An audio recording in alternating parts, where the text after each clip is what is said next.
So it's been a pretty interesting 2022. There's been a lot of issues with construction, timeframes, inflation, interest rates increasing, land shortage, all this kind of stuff put together has been a very educational 2022 is probably the best way of putting it. What I wanted to do today was focus on 2023 and what we expect is going to happen or what could happen in 2023, what could happen to Perth prices as well as the rest of Australia. So a recent report came out from property analysis firm SQM Research.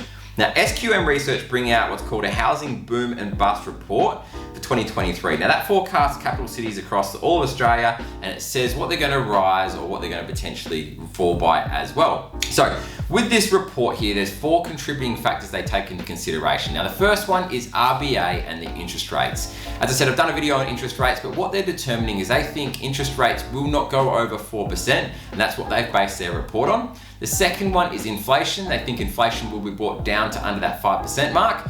And the third one is unemployment. They expect not to go over that 5%. So before we actually look at what the report says about prices, what I wanted to do is verify that information by having a look at a couple of other resources that I've come across to see if we think that report is going to be as accurate as we can possibly be. So the first part of the report is RBA increasing interest rates. They're hoping that increase will not go above that 4% mark. So what I've done is I've got the top 4 banks and worked out what they think or what their predictions are for next year. So let's start with Commonwealth Bank first. Commonwealth Bank expect the interest rate to top out at 3.1% and then reduce from there. Westpac are at 3.85 by May 2023, and then they're dropping to 2.85 by November 2024. NAB are at 3.6 by March 2023, remaining steady into 2024.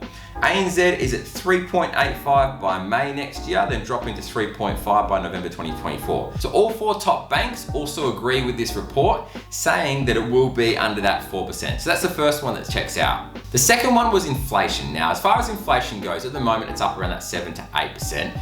They're saying by the end of next year, inflation will be under control and under that 5% mark. So what I've done is I've gone onto the RBA website, got a table they've called here the output growth and inflation forecast for 2023. If we have a look here, the CPI inflation is due to be 4.75% by December 2023. So that's brought under that 5% inflation which they're expecting, which once again, that report says is what's needed to have the report to be as accurate as possible. Now the third and final thing is unemployment. Now they expect unemployment not to go higher than that 5% mark. So what I've done is I've got a report here of Focus Economics.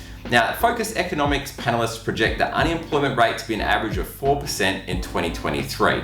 So what I'm saying here is all 3 of their metrics, as far as I can see, are as accurate as possible. So what I want to do next is go through the actual report and let's have a look at what Perth prices and the rest of Australia will be doing over that next 12 months. So how this report works is broken into 4 different scenarios. Scenario 1 is what they call base case, which is what I've just spoken about. Then they go through 3 other scenarios. So from like best to worst, I guess you could call it. So base case is what I've just spoken about. Now, in base case scenario, they expect Perth prices to jump up around that 8%. That's backing on strong rises of employment and interstate migration. Obviously, people coming over to WA for work and employment, etc. Now, scenario number 2, number 3, number 4 all go into worst case scenario. So let's say, for example, worst case scenario, all those 3 metrics previously are completely wrong. Inflation continues to go up. The RBA continues to increase their interest rates and employment goes considerably higher than that 5% mark. Out of all the cities in Australia, this is what they expect to happen.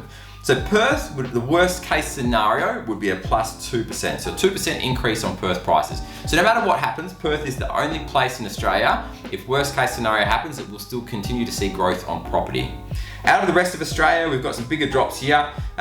Brisbane, Darwin, Melbourne, Sydney, -12, 13, -9, -8. So all dropping from anywhere from say 8% down to that 13% decrease in prices. That's a pretty big drop. So that's why a lot of investors are coming from over east and investing in Perth. Worst case scenario, Perth is still going to see a 2% increase compared to the rest of Australia. Pretty good investment if you ask me. So I just thought this would be an interesting video to cover for 2023. Obviously we can't predict what's going to happen in the future. We can't predict what's going to happen in 2023, 2024. 2023 would probably be the most unsettled year. Obviously 2024, 2025 we'll continue to see from some pretty steady growth again. So I've looked through this report and from what I can see, I think we're going to be in a pretty good position to be able to look at getting some growth in the future. If you're looking at getting a home or looking at getting out of your rental, investing, whatever it may be, send me through a message and I'll see what I can do to help you into a home.